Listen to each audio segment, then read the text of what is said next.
Well, hello, ladies and gentlemen. This is the Kid bringing you game number 3 between Nerchio in the bottom left and Titan up here in the top right, spawning as the blue Protoss. And these are some of the best European Grandmasters in StarCraft right now. Both of these players in the top 16 of their Grandmasters in their area. And so far, this series has been phenomenal. Both these players winning winning one game in the series. So far, this is game number 3, so it's 1-1, all tied up. And I'm pretty interested to see what happens here.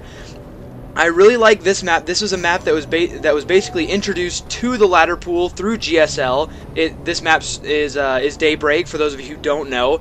It started out of the GSL, and because it was so good, people liked it so much, it was introduced into the ladder pool. Some of you probably had quite a few opportunities to play it.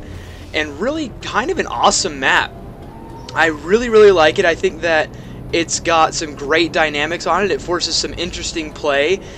Because the way it is set up, it makes it pretty easy to harass bases, because it's kind of like Shakur's Plateau in that the natural way that you're going to expand is obviously you start here, then you're going to usually go to here for your second base, and then most players will move down here for their third base.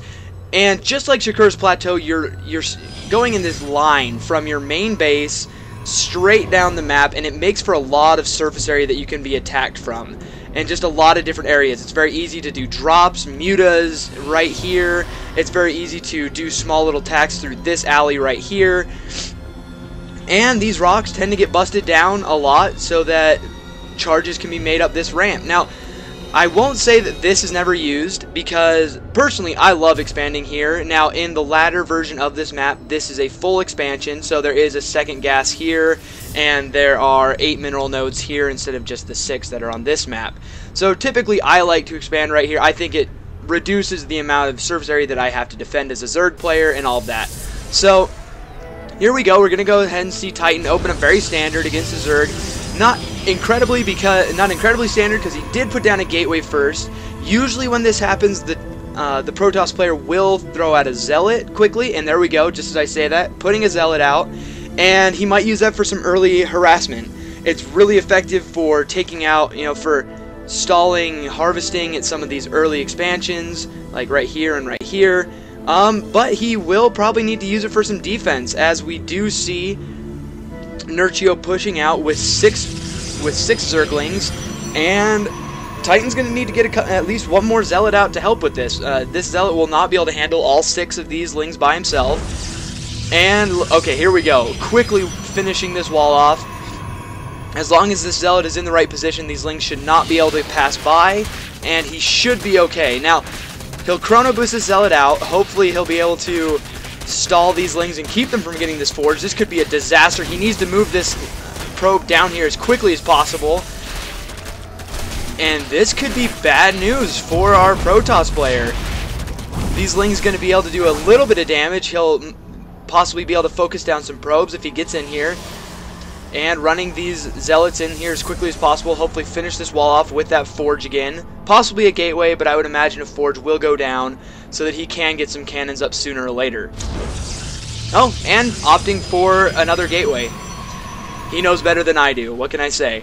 So these Lings getting a full scout off. Really, there's not going to be a whole lot to see at this point. Getting a couple probe kills, bringing the workers killed up to 3, which in all reality, these Lings have definitely paid for themselves, because there were 6 Lings, they killed 3 probes, so straight up, that is 3 drones that could have been made, so he did at least tie it up there, but also he's getting some good scouting in right now. He's going to be able to see that there is no forge going up, which is going to mean no cannons at this base, and almost killing that 4th probe right there. Oh, he did kill a 4th probe. And look at this. Now sending out 4 Zealots to go see what kind of damage they can do. Even sending a probe with this. Possibly throw down... Oh, I don't know if he'll throw down a pylon. He does almost have Warp Gate done, but it will be a while. And these 4 Zealots could potentially do a lot of damage if they're able to get into the base, because there are only 2 Zerglings on the field right now. If we look at production, there are 8 Lings on the way, but these Zealots can easily handle that by themselves. 4 Zealots is very lethal. They can definitely snipe some queens. possibly, get some queens, possibly get some drones, and this is going to force Nerchio to spend more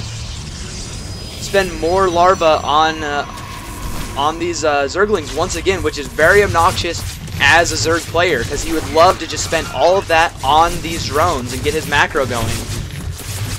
So right now, kind of a back and forth micro battle right here, and the Zealots do get surrounded by these Lings, but let's see how many they can pick off. These Queens doing a good amount of damage, and look at this, Warp Gate is done, and this is beautiful timing by the Protoss player. He's going to be able to put on a ton of pressure right here. Now the Roaches are out. If Nerchio can take out this pylon, that will greatly diminish the threat of this. Roach is finally coming out, so he needs to get rid of this pylon, but remember there is this one over here that still allows for warp-ins. And, it's really too bad Nerchio didn't pick off this pylon before this entire wave came in, because he could have canceled it. Now keep in mind though, he has kept his queens alive, and most of his roaches are still alive. I don't think he's lost one yet. So he has saved his expensive units, but gonna lose a queen right here. Oh, the beautiful transfuse. He needs to put this queen in the back of his army so he doesn't lose it needlessly. And look at this, Titan going to continue putting on this pressure. He is not about to let up at any time right now, especially if he can protect this pylon. Now, this is going to be huge for Nerchio. He does not have speed yet, which is going to make it very difficult to take out these Stalkers. These Stalkers with 6 range have 2 more range than these Roaches, which can make them very annoying to deal with, but Nerchio doing a pretty good job at focusing down the weak Stalkers.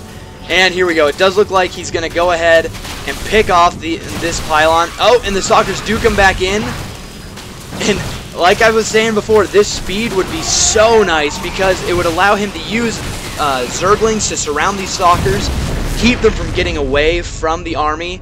And thankfully, though, the pylon is finally taken out. This will at least slow the aggression. It does look like Titan is going to go ahead, head back to his base, and continue his game. Now let's go ahead, go back, look at what kind of tech he has going. He is throwing down a robotics right here. Kind of an interesting wall off. Usually you don't see this kind of a wall by Protoss players. This is very solid. He's double thick here. Possibly remembering a Baneling bust that he had to deal with at some point.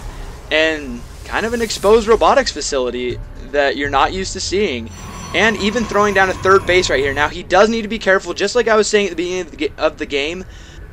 Players love to abuse the multiple ways they can harass their opponent on this map. It's very easy to come in here. Now a lot of times once this base goes up, Protoss will throw down a couple pylons and begin walling off with those gateways, but this is still very early for that to be taking place. And I like this play by Nerchio. He needs to do this kind of damage right now. Forcing the cancel right there is huge for him. Now he does need to be careful. He doesn't want to push up here too much or his army will get cut in half by these sentries. And kind of a gutsy move for Titan, moving out so aggressively right here. He is going to get surrounded, and I think this was a bad move by him. This is what I'm talking about. These speedlings doing a great job getting the surround on these units, keeping them from being able to completely get back to the safety of their base. This is now canceled out completely. This is looking like a pretty lethal push by the Zerg player. Now the Immortal is canceled because the robotics was taken out, which is horrible news for him. He needs that Immortal to take out these Roaches. And look at this, Nerchio not even going to let up, going to go ahead and get out 24 more Zerglings, throwing down his Spire. If we look at the income, Nerchio is in a great position right now. He's got a lot more Harvesters going and taking out... And this is what, in my opinion, has been killing Titan this whole series. He tends to throw away units far too easily. And look at this. Pushing out with these sentries, a bad idea. He needs to hold on to these as well as possible. He can't afford to lose them. And there goes the sentry, and just as it drops, he leaves the game. And the takeaway message here, guys, is hold on to your expensive units. You can't just throw them out here. He needed to hold on to these sentries so that he could throw down force fields, to keep Lings from getting surrounds, to keep Roaches from being able to do their maximum DPS. So he really just threw away too many of those gas-heavy units too early on, and it cost him the game. So I hope you guys like this game. Tune in for game number 4 between these two European Grandmasters, Titan and Nerchio.